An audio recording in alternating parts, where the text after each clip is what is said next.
Good day, friends.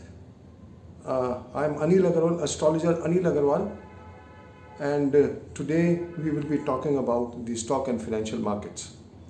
I had already predicted that the countdown had begun and the market had cracked. But then again, since the longitudinal distance between Mercury and Venus was not minimum, the markets again took a reversal and they surged to a maximum of 12,000 to Nifty surged to 12,200.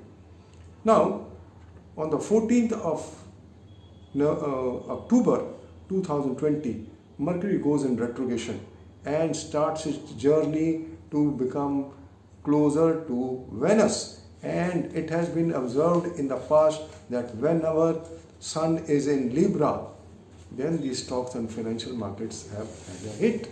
And especially when the longitudinal distance between Venus and Mercury is also minimum.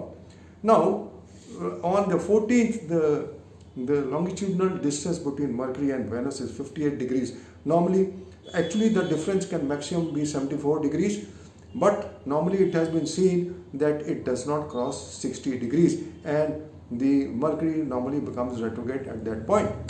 Now, it has started its journey towards Venus and on the 14th of November, the distance will be minimum at 12.5 degrees. So there is and Sun will also be in Libra. And there is a possibility that the stock markets can take a big hit around the 14th November 2020. In fact, I've already mentioned that from 10th of November to 18th of November is the most prone time.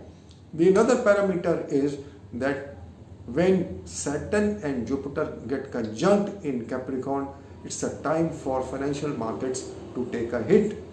And there is this combination is also for wars. So friends, on the 16th of December, the planetary war between Jupiter and Saturn is taking place at 5 degrees, and Jupiter will also be at the debilitation point, and it is most crucial at that point of time. So friends, we can say that starting from 14th November to 16th December is a most prone time.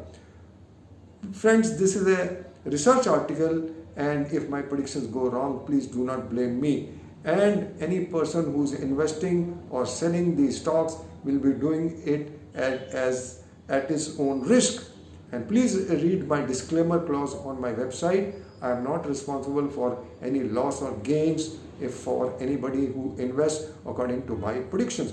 This is just a astrological analysis and not my personal opinion. So this is all, friends, I just wanted to share. As far as 2020 is concerned, we are close to January, only a few months are left, and I am doing these predictions because the planetary positions are suggesting that there will be a break in the stock and financial markets. So friends, that's all I just wanted to share. So have a good day and best of luck, and thank you for listening to me.